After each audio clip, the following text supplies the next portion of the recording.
Welcome to another episode of Grind Culture Podcast. I am Ed. I'm Colton. And today we're going to get back to coffee. I mean, we don't really stray away from coffee that much. At least in my head, I try to tie coffee into our conversation. Yeah, for sure. As much as I can, but like we said before, we have life going on, so we just want to talk about a little bit of this, a little bit of that every now and then. Yeah. But I'm glad we're coming back to coffee because after all, we kind of revolve our lives around coffee, and the more knowledge that we could gain ourselves and we could introduce to our listeners and kind of like educate us and them at the same time, I think it benefits a lot of people. Yeah.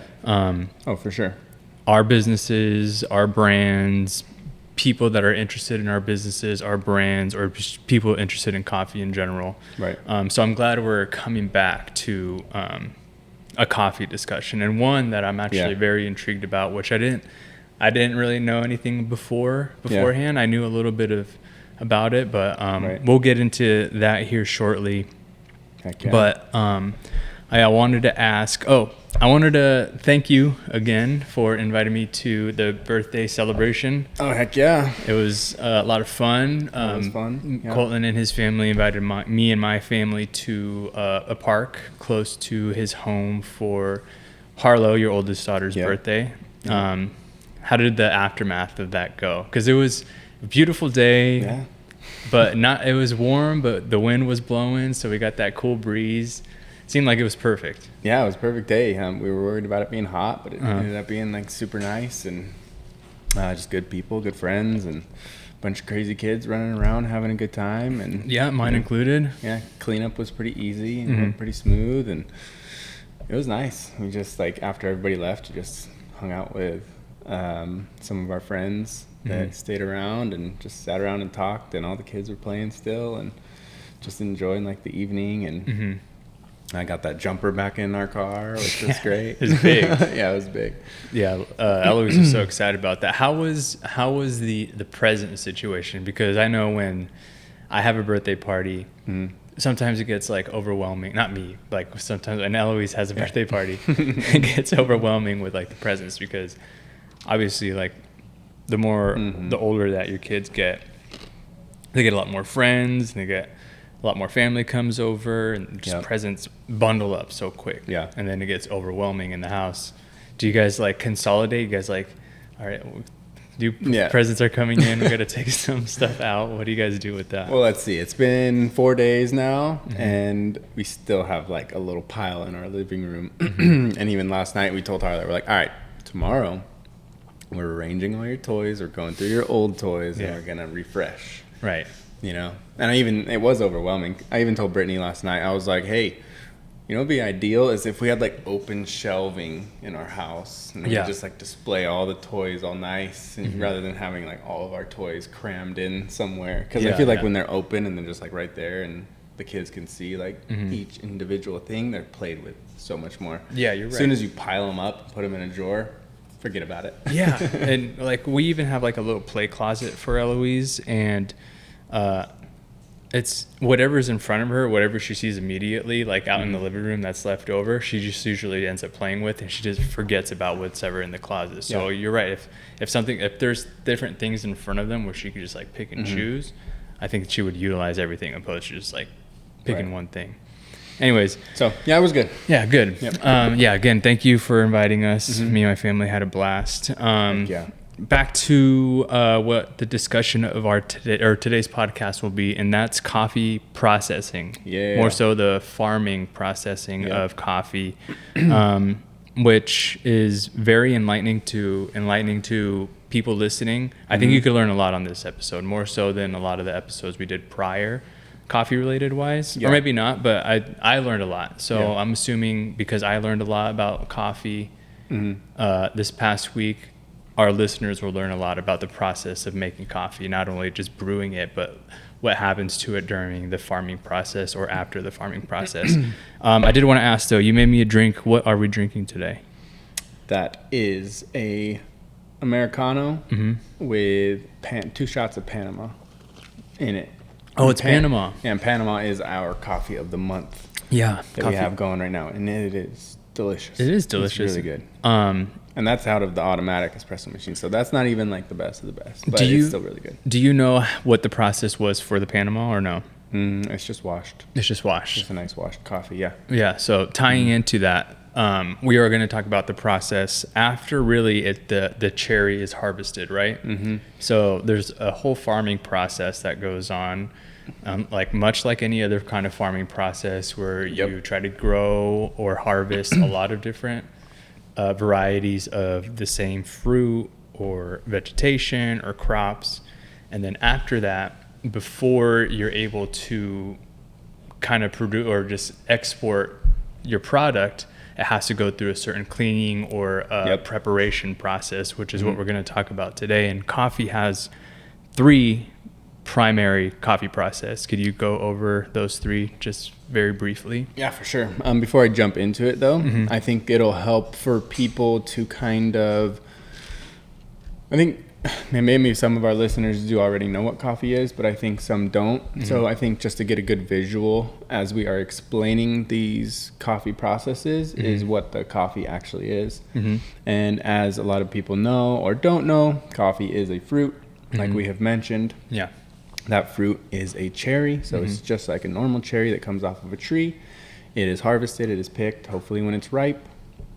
And then that cherry itself is just like a normal cherry, maybe with some different stuff going on under the skin. But you have your outside skin, you have inside the skin, you have like your actual fruit, under the fruit. Like the pulp. The pulp, exactly. Yeah. And then under that part, you have what is called a mucilage. Yeah. And that's like a skin surrounding the seed, and that seed being the coffee bean. So as we were talking about these processes, that's just a good visual. If you don't, and there's a lot of good pictures online that will kind of give you a good breakdown of what a coffee seed or cherry looks like. Yeah.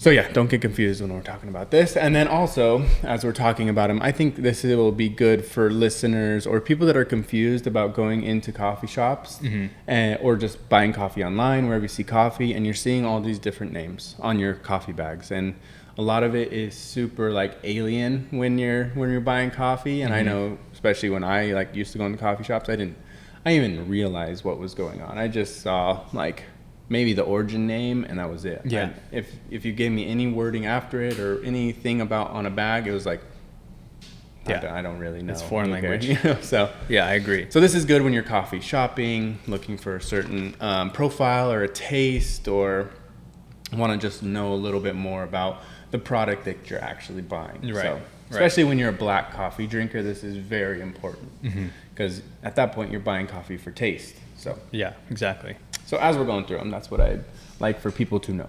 That's good feedback there. Yeah, that's important. I think if you ever want to know, I mean, it'll give you at least an insight when you are tasting a coffee and you happen to see that verbiage on any coffee that you're choosing. This episode hopefully will allow you to differentiate those things that are said on the back, at least one part of it, and that's what I want people to take out of this episode. Yeah. So back to the 3 process, just let's name them, just the 3 processes, and we'll go through them one by one. Yeah, for sure. So there's washed. That's like you're going to be your most generic coffee. That's how it kind of started. Or it might have started with natural. I actually don't know how it started. But there's washed, then there's natural process, and then there's kind of like your in-between guy that's a little bit of both, and that's your honey process. I think those are like the 3 staples of processes of coffee. Right, and then there's branches of processes from each one of those, but those are the 3 primary ones. Because I did see this in a video, the YouTube channel is called Cafe Insider, where I'll link these videos that I saw, and they go over the steps of each one of these processes very visually, which helped me in depth. Which helped me a lot. Just we listened to a podcast as well by Black Plug Coffee Podcast. It was a nice introduction to like kind of the differences of coffee process, but the YouTube videos that I saw also helped me kind of like visualize what they were saying, and it helped me understand what they were talking about. But going back to that, Ethiopia, because it was speculated that Ethiopian coffee was the first Arabica bean or the first bean in general. Yeah. They did natural processing. Okay. So that natural processing was thought to be the first kind of processing for coffee beans. Yeah, it makes sense because you can do that without machines. Yeah, so let's take it. Let's start there. What is natural process of a coffee bean? Yeah, so natural processing is pretty much, as it sounds. So it's like the natural way of drying the fruit. So you take the coffee, you pick it when it's ripe, and you wash it. Maybe some people don't at first, but usually you wash it. You run it through a water tank, and then you put all the fruit out on usually like sun-dried beds. So like beds that are over the ground. They have good airflow underneath it, and then you lay all those cherry seeds out. And then they sit under the sun and they dry up. I don't know how many days. I think.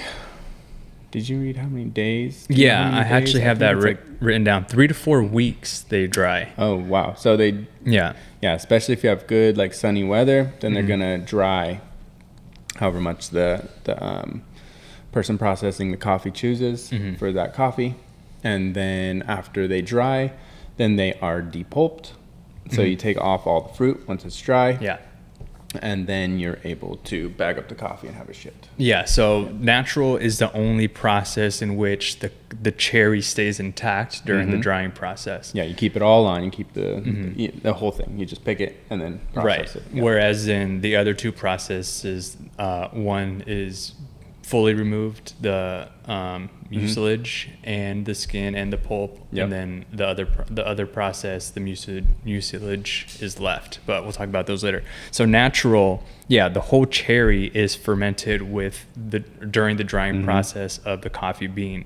And initially, when I read this, I was like, oh, that must give it such like a vibrant fruity flavor because.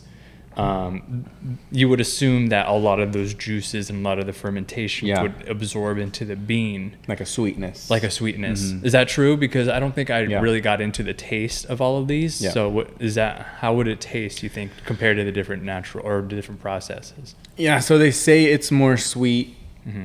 It's a little bit more fruity because it does keep in those good juices and the flavor of the bean. So it's a little bit more complex than, say, your washed coffee that we'll talk about next, but it's a little bit more complex. So it holds a little more flavor and it holds a little bit more body. So if you're drinking a natural and you will kind of I guess more of a complex mouth feel. Yeah. I guess that's where good natural you'd fall in line along those lines. Right. Of a natural. So. And when a coffee is processed with a natural process. Typically, I see it named after the process, specifically when it's natural. So we have Ethiopia natural. Yep. We just found out our Brazil is natural here, though it doesn't say natural behind the name of Brazil, which I found interesting. Yeah. But when we went to ICT, there's also natural coffees that we tried there. Guat Natural, we tried there. Nicaragua, maybe another one. I don't remember, but they were good. They were really good. When I tried those specifically, I preferred the taste of those natural processed coffees. Yeah. Knowing that, now I'm going to try to seek out natural processed coffee because I recognize the taste of when I tried natural Guatemala or natural Ethiopia, and I like those tastes. Yeah, I think I do too. I prefer a little bit more body and complexity and sweetness. I'm on the same lines as you. I just like finding that sweet coffee. But that's also a little bit more heavy. But I did notice one thing about brewing naturals over washed is that they're a little bit harder to brew.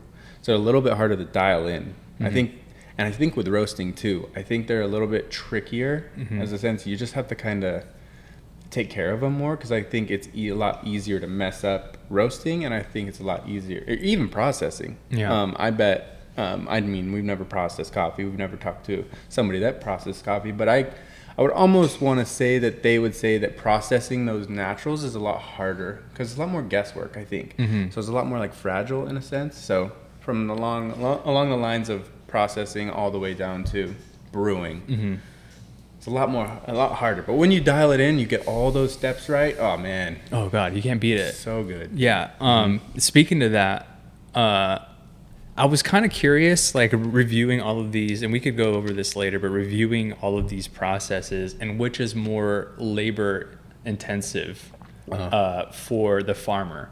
Yeah. An important thing that we didn't discuss yet is even the harvesting.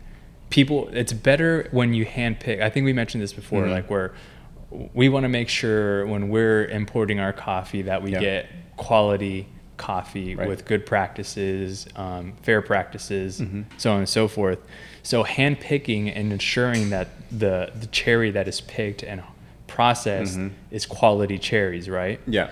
And with natural, because the drying process is so fragile because you still have the pulp and the skin on it, where it could accumulate more of a chance to accumulate mold. It's a lot more labor intensive because they have to keep turning the coffee or make sure that the coffee is dried evenly, and so there always has to be movement in that drying process. Yeah, that's good. So I didn't think about that. Yeah, so I was thinking, I was like, well, is that more of a cost? Is that because like there's more work to the farmer, there's more work to the process? Would that be a higher quality and a higher cost of coffee than the other two processes? We could talk about that later, but it was just something I had in my mind. Yeah. I was like, oh yeah, there must be more of like effort into it because of that. Yeah, I think, like you said, we'll talk about this because I think that's kind of along the lines of cost. And that'd be a good topic to talk about, of why certain types of coffee cost a different amount of money. But I think for the labor part, I don't think it's going to make that much of a difference until you get more into the other ones that we're going to talk about. But for your naturals and your washed, I would say, maybe there's a little difference. We have to look into it. But I would say it really comes down to the cup score. Yeah. So whatever that cup gets scored, and if it's higher quality, I think you're going to get obviously a better price for that coffee, even if it's, washed compared to natural. Interesting. Okay. One thing more on natural that I saw on the video is how they depulp it. So with natural, like we said, it comes full and cherry. The way that they depulp it is they use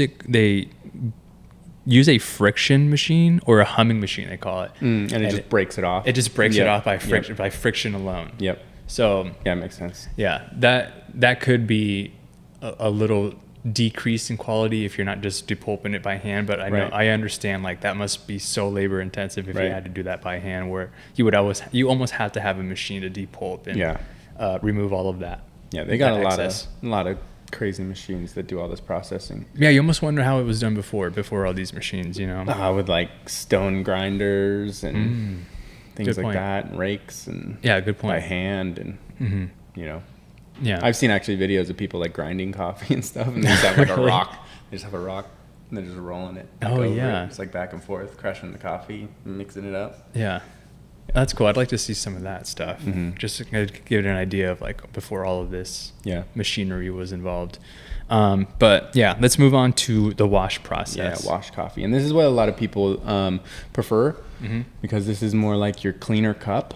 And it's a lot easier to control, like we were saying. Yeah. So, it's picked, it is depulped, everything's washed off. So this is going to go through a whole washing process. So no mucilage on this. Nope. You take everything off. That way you just have a clean seed. And then once you have the seed, then you dry it. And then you clean it probably again. And then it's bagged and shipped. Yeah. So it's a lot. You can kind of take out the guesswork, and then you can kind of almost guarantee what the coffee's gonna taste like, rather than getting some of the guesswork from the naturals. Yeah, and what's based off your knowledge or experience? What is the taste of a fully washed? Like what kind of like vibrancy or notes or like characteristics you get from a washed coffee? And you said it right there. It's more vibrant. It's cleaner. It's crisper.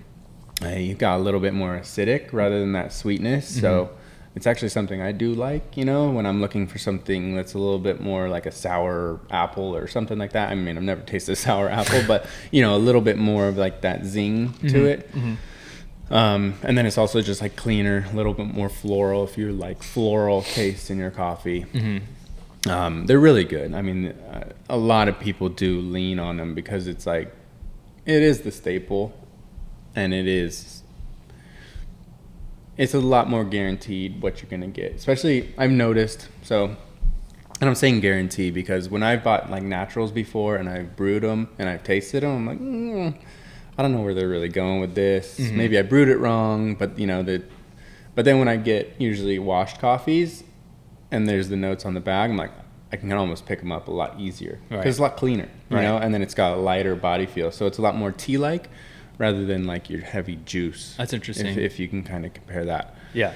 So a lot of people lean on it, and it's really good. Mm-hmm. And like you're saying, you know, when it comes to consistency and watching for mold and all that good stuff, and or not good stuff. Mold is bad, but yeah, right. But all the good stuff that we would be able to take on, that good process. I would imagine washed is more popular when it comes to selling, demand selling, meaning like it goes through a machine. It's already it gets depulled by a machine. It gets washed to make sure all the excess is off, and then it gets dried. And the drying process, I believe, is 1 to 2 weeks for wash processed. And so it produces faster, obviously. So people get it faster, and I would imagine higher quantities because the seeds are smaller, so you could fit a lot more on the raised beds that farmers would use. So I would imagine the cost is lower and the demand is higher because it's so easy. It's not so easy, but it's easier than the natural process. Yes, and it's cleaner, and like I said earlier, it's easier to roast. You know, so it's not as fragile as the naturals.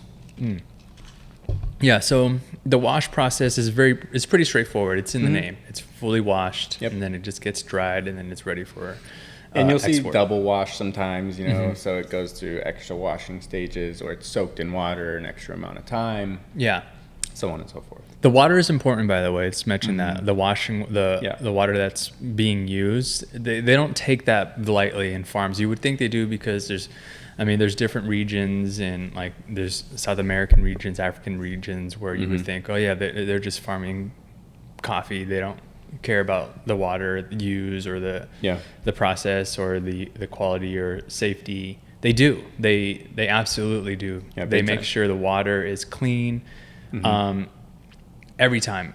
You know what it reminded me of actually when I was watching the washing process? It's very similar to if you ever made rice. And you're washing your rice, you see all the muck from the rice come off in the water because it gets foggy.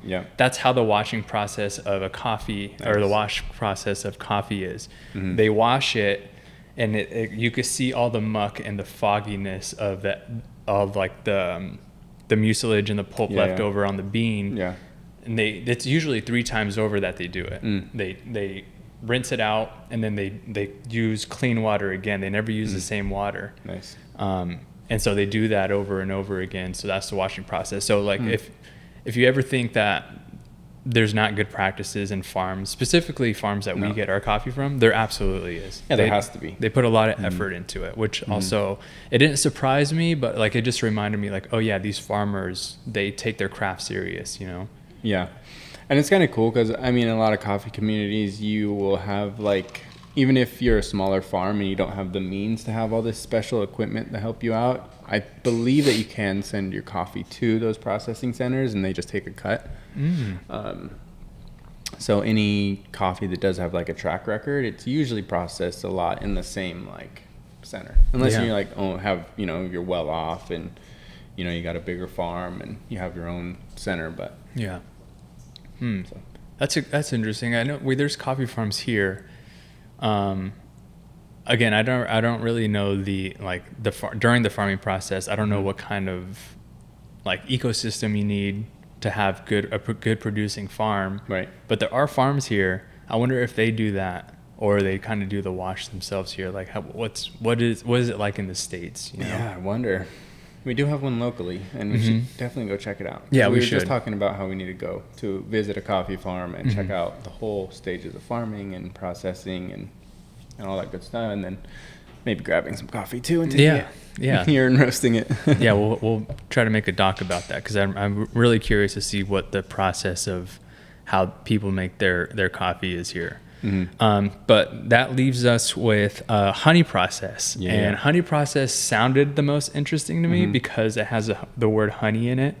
But it doesn't actually involve honey, as silly as that sounds. Like, if you don't know, I mean, because much like natural, honey is in the name of some coffees when it's when honey processed coffee is utilized for that specific bean. So I just think in my head, like, oh, honey, it must have a sweet taste. It must have some kind of flavor that's close to like honey or molasses or syrupy or whatever. But honey process is just like kind of the name because of the mucilage process.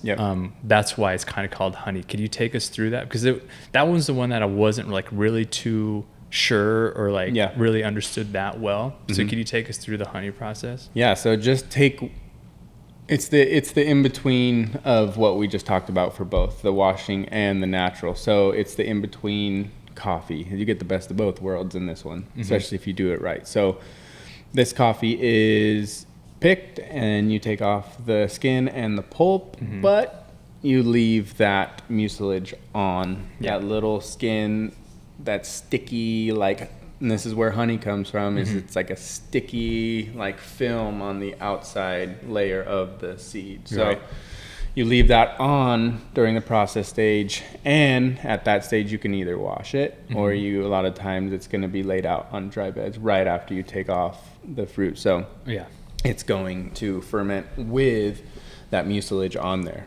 And I mean, I like talking about this coffee because it's my favorite coffee. Oh, okay, good. I love honey coffee, and I think you've tried it too. And it's just like, it's good. Yeah, it's so good. And you know, I love all coffee, but this is like, you do get the best of both worlds, and especially with all the tasting notes that we talked about, it can go back and forth. And sometimes you can have a mix between a washed coffee and a natural. So that is honey process. And one thing I don't really know, but I can take a really good guess on, is the colors of honey. Yeah. Sometimes you'll see yellow honey, orange honey, red honey, black honey. Yeah. Those are the four primary, I think. I've even seen pink honey, I think. No, I haven't. That was pink, something else. But anyways, I think that's just how long that they let the coffee sit out and dry for, because as that dries, it goes from maybe like a yellow to orange to red, like a dark red, and then it starts getting black as it dries. Yeah. So I think that, and then it just matters what stage they take it and process it further and ship it out in that stage. Right. Yeah. The fermentation time, I think you're right, is depending on the color that it's left. With honey, I guess there's no real drying time because it's dependent on the type of honey process that you want. Yeah. I took a shot in the dark when I said 2 to 3 weeks, but what you said makes total sense. That's what I was kind of confused on because of the varieties of honey processing: red, black, yellow, orange, and you see the distinct colors on that honey process on that video. They laid it out. They had it in buckets, or they had it in like baskets, right? And beautiful colors that it just naturally processes during the fermentation process of honey. And they all look so good, and you almost want to roast it in the way that it's. Is it roasted in the way that it's left? Is the honey left on that, or does it have to go through? It is, right? Yeah, it's left. Yeah. But we never had it. We've tasted it, but we never had it. I think it's washed off, so you can buy it at any stage. So you don't want a lot on, because obviously that's not going to be good for your roaster. A lot of it probably is washed off. So exactly. they take that honey to whatever color they want, and then they probably wash it off, and then they ship it from there. So they wash it off, they dry it again, and then boom. Actually, I've never seen.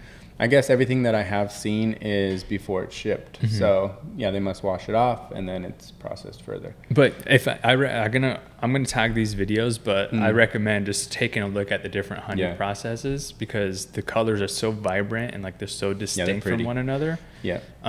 You almost want to just like eat it and try it then and there, just to kind of see what it's like. How's the flavors of a honey process? Since this is your favorite, what kind of flavors or what kind of distinctions would you say the honey process has? It's just sweet. I think this is like the sweetest coffee you can get when we're talking about sweetness. So you're gonna get like very good like strawberry notes. You're gonna get like the really good fruit, the mango, things like that. So But then also, you also get your brightness, your florals, your all that kind of sticking. So it's the best of both, and I love it. Yeah. It's really good. The latest, I think it's more sweeter than acidic though. yeah, the latest honey that we tried was Nicaragua. Was it? Yeah, we had a Nicaraguan honey last year. Yeah. About this time last year, and that was really good. That was actually one of my favorite coffees, I think.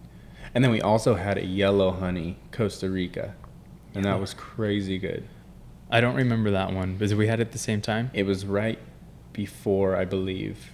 And they're both just super sweet, like cups of coffee. Yeah, I enjoyed those. The honey and the natural processes just seem, for my taste bud or for my palate, just seems so much superior than any wash processed coffee that I've had, which is very interesting to me. And because I just found out that Brazil is a natural, I never had a notion to take home Brazil and try it, but I definitely want to do that. I think I'm going to take some this week. Yeah, and that being said, each bean each varietal, it's still going to have its notes that, it's not just because you process one a certain way that it's going to be sweet. Right. It could be a natural and just be straight up chocolatey, nutty coffee. Like this Brazil, I guarantee it's just like super nutty, chocolatey.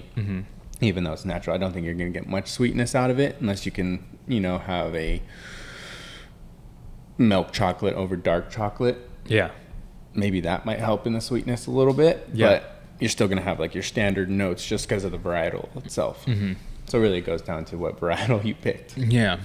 I want to get to the point where, so now that I have this knowledge, I want to get to the point where I could start, because I know we do coffee tastings here, we do cuppings here, and though my participation it's there, but the knowledge that I bring into these cuppings, I wish I had more knowledge about.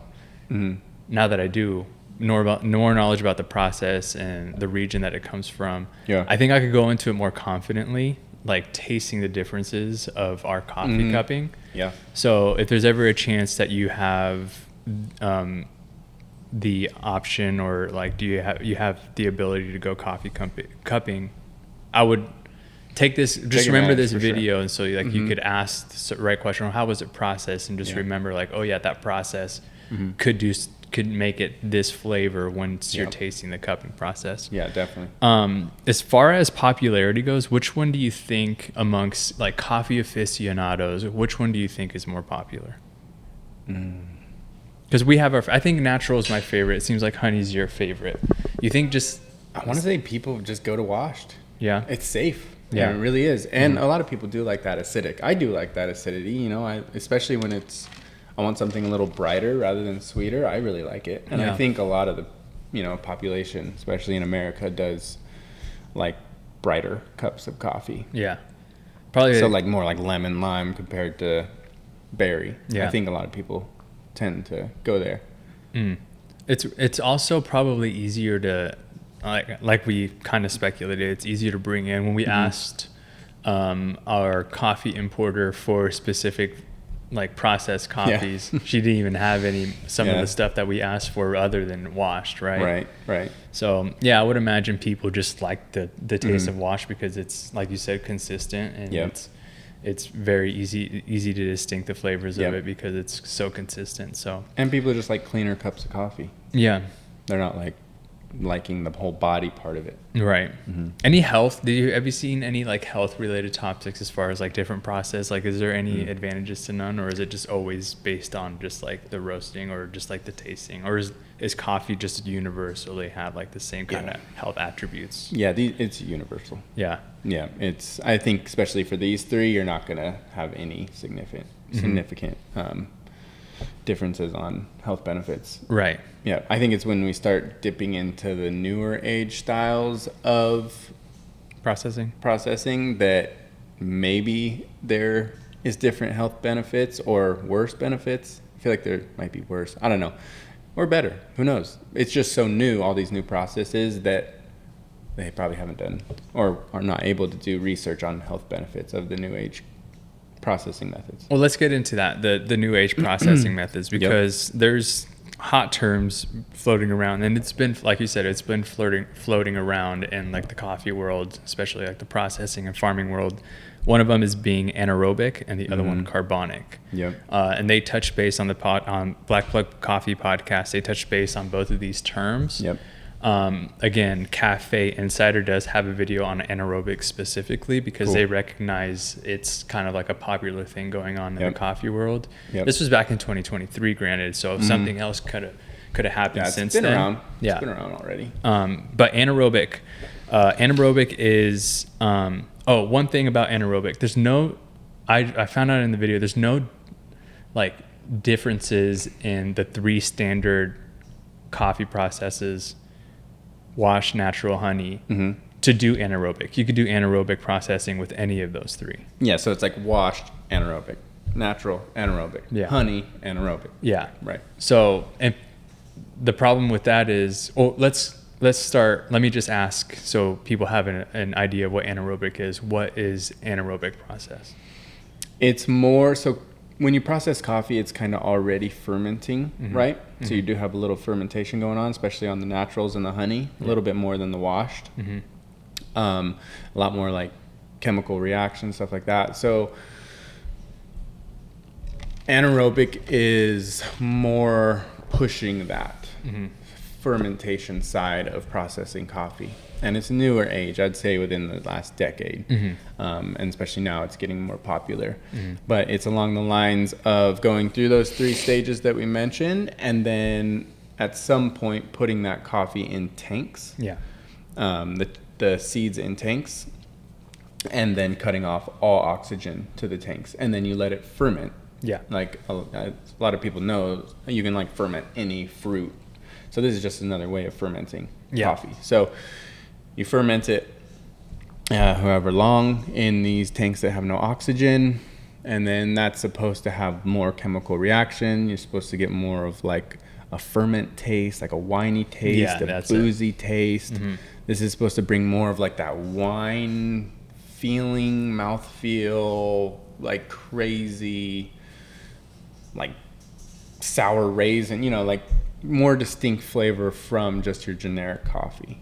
Yeah, it's being, I feel like there's so much work that's going in now to even figure out what stage to put a coffee through anaerobic, if you have a washed, if you have a natural or anything. There's, people out there experimenting with all of it right now. Yeah, I saw on the video, I saw the process of it, and it's very interesting. Like the anaerobic process, there's frustration in it, because I wanted to bring this up before we did talk like the definition of it. There's frustration because people could advertise that it's anaerobic, and that's all they have to say, or that's all they have been saying. Yeah. So people don't know that if it's a natural process anaerobic or wash process anaerobic. On top of that, the anaerobic process is not a standard A to Z process. You could leave the deoxidization of an anaerobic process for a time in which you're not really identifying it.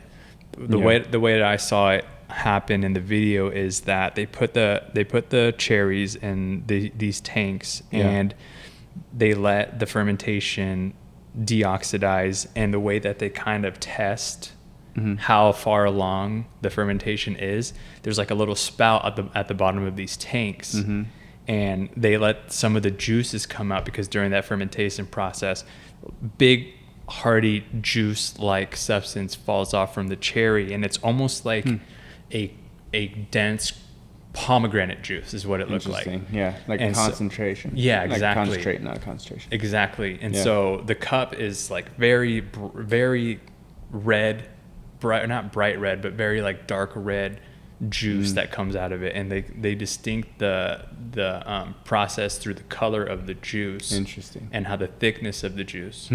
So I want to try that juice. Yeah, it'd be interesting to kind of see what it tastes like. But yeah, there's similarities to like wine process. Yeah. In that manner. So people, they're frustrated with the name because they want to know more detail about it. If people care enough, they want to know more detail about the anaerobic process and how additional process had happened with that coffee bean. But they also mention that is the craftsmanship of the coffee process going away? Is the natural state of the coffee process going away with all of these fancy sub processes that's going along with it? What's your opinion on that? I don't think so. I think you can have a perfect balance of both, and I think with any product in this world, as the world is expanding and growing and getting more knowledgeable, I think you should obviously push the limits to any product. Yeah. And I think you should have the best of both worlds. I don't think you should ever get rid of the OG stuff, but you know, you should have the best, and you should be able to have both. And I think as long as you have a track record of what's going on with these experimental coffees, then there's no problem with it. I think the only problem that I see is maybe it taking away, or not taking away, but I think there's a big issue, say, if you don't have like a specialty grade coffee. So if you have a coffee that scores under maybe say 80, and then you run this coffee through an anaerobic process, and then that original coffee that would have sold for like nothing, now you're putting the word anaerobic on it or some fancy term, and then you're selling it as you would sell a 90 grade coffee, and then you're getting like this really crap coffee that just has a fancy name behind it. I think then there's a big issue if farmers and processors are doing it just for the name to get more money out of a crappy coffee, then I think there's a big issue there. That's the problem. Yeah. That was a problem that they had mentioned. It's just that they put anaerobic on the name, but they don't give any more details of, like you said, the grade of the coffee, the process, the other process of the coffee, where it looks like they're just trying to sell you a coffee with a hot term that's out and about right now. Exactly. So, it's just like brands doing like especially like in America, we're known for this. It's throwing big like fancy terms out there like keto. You know, it's like everybody's like, oh, keto's popular, let's put keto in front of it. Yeah, you know? exactly. Like, and then it, you know, everybody as the buyer, they're like, oh, it's keto, you know, it's good for me. Yeah. So I never really heard of anaerobic until like last week, I think even. I heard the term floating around, anaerobic. Or no, not last week, like maybe like last month. You guys were like trying to find something, or you guys were talking about it, and we were trying to find it here recently. Have you ever tried an anaerobic coffee? Yes. And it is good. But just like naturals, it's very hard to dial in. And it's so new to the palate, and it's so different from every other coffees. You don't know if it's a good coffee. Like when you taste it and you're like, oh, this is different. It's like, I don't know if this is good different or a bad different. Just because it's like whiny and boozy, it's like it's hard for me to kind of say that it's good or not. Yeah. Because I haven't had enough to know a good versus bad anaerobic coffee. And that's just my problem. You know, I haven't had enough experience with it. And I don't think the world has either. So it's like, in a sense, you can get away with selling crappy coffee that does have anaerobic and then having it taste a little funky. And people are like, oh, yeah, interesting. Yeah. I really want to, learning about it, I really want to taste an anaerobic processed coffee. Just so I kind of have like, I have the experience and the knowledge of like, oh yeah, I could taste why I could taste how it's gone through the anaerobic process. Right. And we haven't even touched on carbonic process, which essentially is almost the same thing, right? Except either they're like pumping CO2 in it at the same time. Yeah, so they're pumping CO2 in it in certain stages, sometimes once, sometimes twice, however many times, but they want more of a chemical reaction out of it. Yeah. So it just has the kind of, if you can imagine like all the beans inside, it's like just sitting, fermenting without oxygen, but then you put something into it and they, you know, I just imagine like little like coffee beans moving back and forth, like getting like more energy and, you know, more reaction to it. So you're going to have even more fermentation happening. Have you tried a carbonic? I don't think I have. No. I don't think so. I don't see that floating around as much. But even in like last month that I've heard anaerobic. Anaerobic, yeah. I've had anaerobic, but not carbon. I've seen it, but I have not bought it because I think it usually sells for too much that I'm willing to spend. Oh yeah. I just like, I don't want to spend $40 on 12 ounces of coffee. Where do you see like?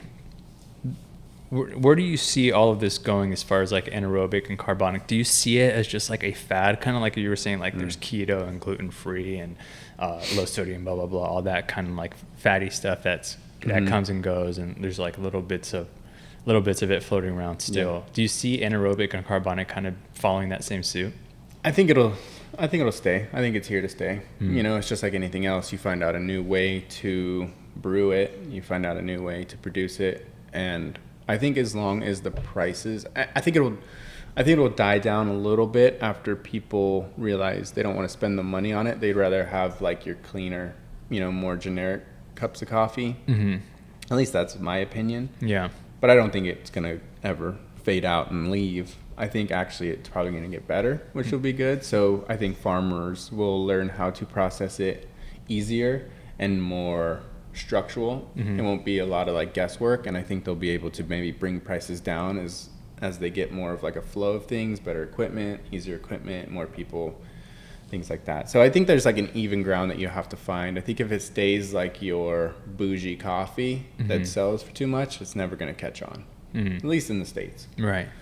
So I think that's there to stay for a while, especially because it's new. You know, it's like we're first generation to actually experience these different types of coffee. So I think there's actually more to come. I think there's more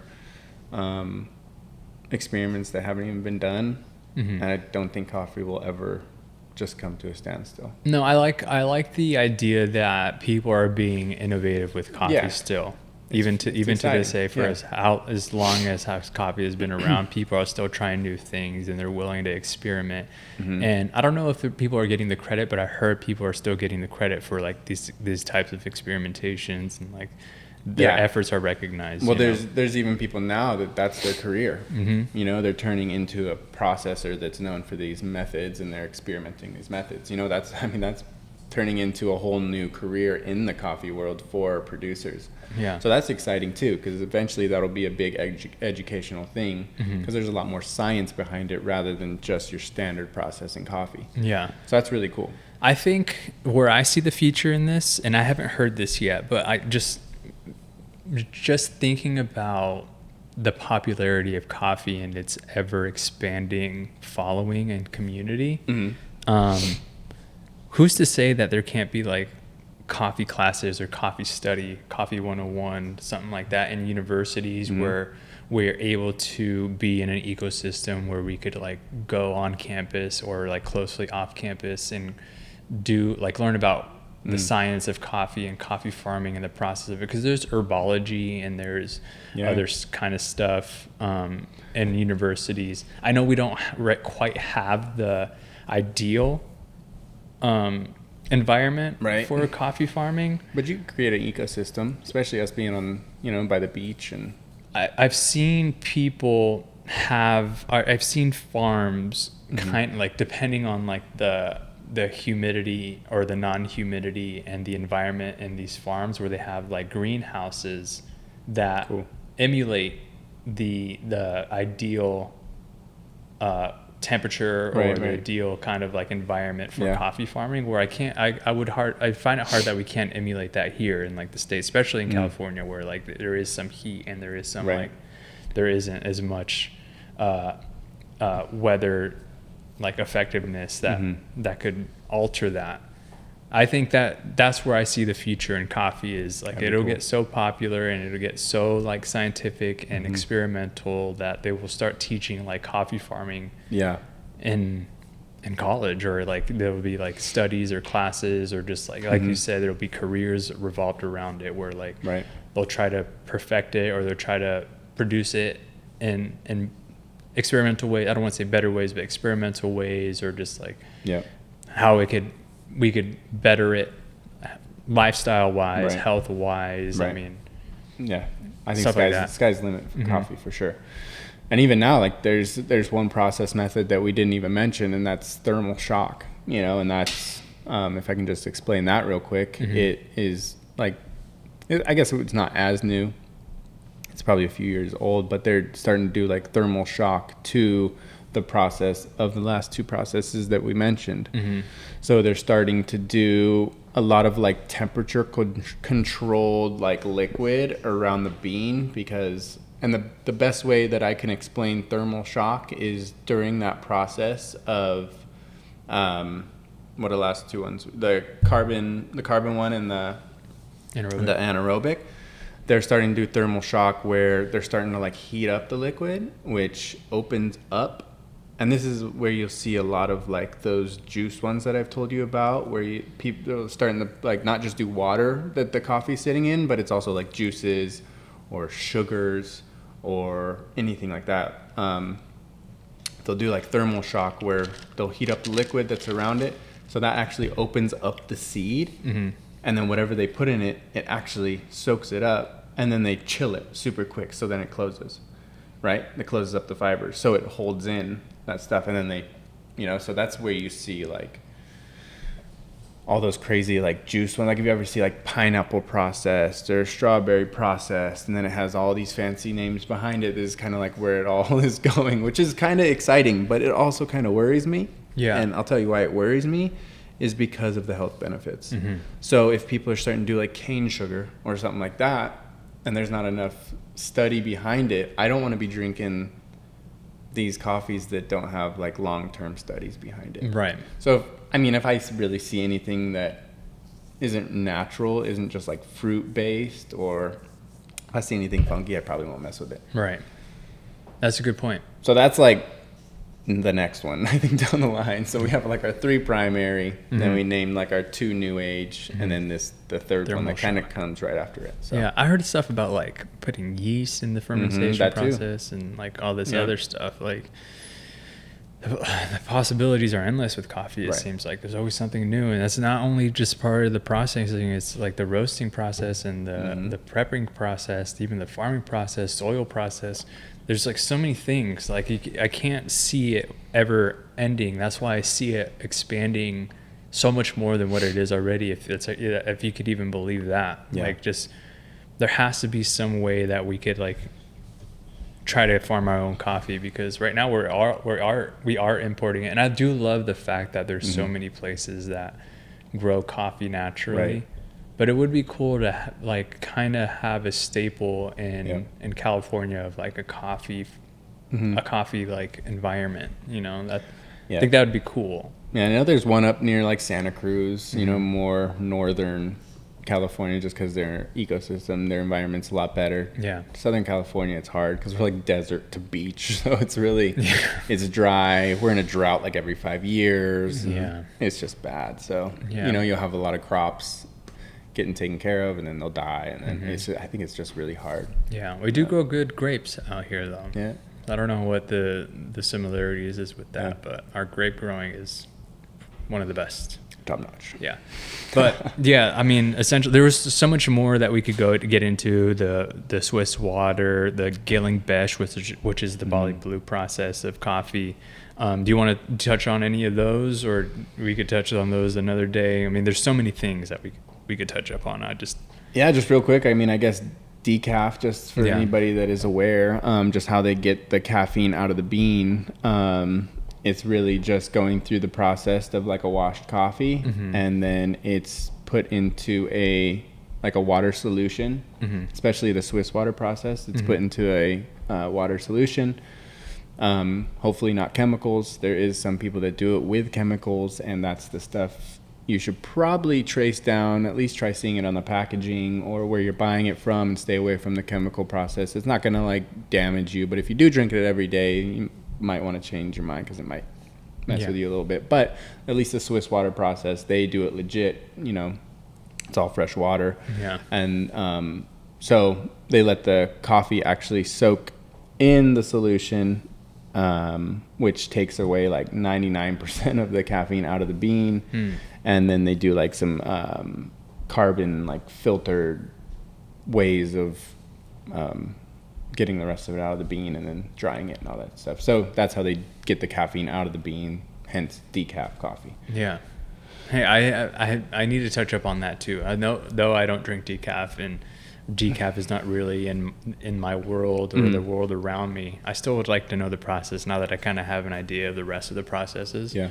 I still would like to know like the science and like the methodology behind that, just because I'm interested. And then Bali Blue, there's a whole different way of processing Bali Blue coffee, which we have here, and the way it gives it like the blue hue, the blue color is that the fermentation's like a wet style fermentation where it's like not dried immediately. It's like it's taken through like a timed and very calculated, like wet fermentation process. Yeah, so it stays more dense. Yeah, exactly. But again, there's so many things that excites me about coffee every day, that I learn every day, that I get knowledge from, that processing is just another one of those things where I hope that you guys have learned something, at least a little bit or a lot of bit, that you could take this knowledge and go to your local coffee shop, and if they don't have it advertised or they don't have it on the bag that they sell at the shop, you could kind of ask and like, what kind of process does this coffee challenge go the through? baristas And watch them freak out a little bit. But I mean, again, don't give them slack if they don't know, because this is it's hard. We work in the coffee importing and coffee roasting business, and I'm just learning this now after 2 years. So very fun podcast for me, very knowledgeable, and I hope everybody just takes something out of it. Yeah, heck yeah. Yeah, so definitely check the bags you're buying and get excited and drink a lot of coffee. Yeah, so I'll link everything that we've watched and we discuss, give everybody their due diligence on how we learned about processing, and until next time, y'all. Yeah, thank you. Peace. Peace.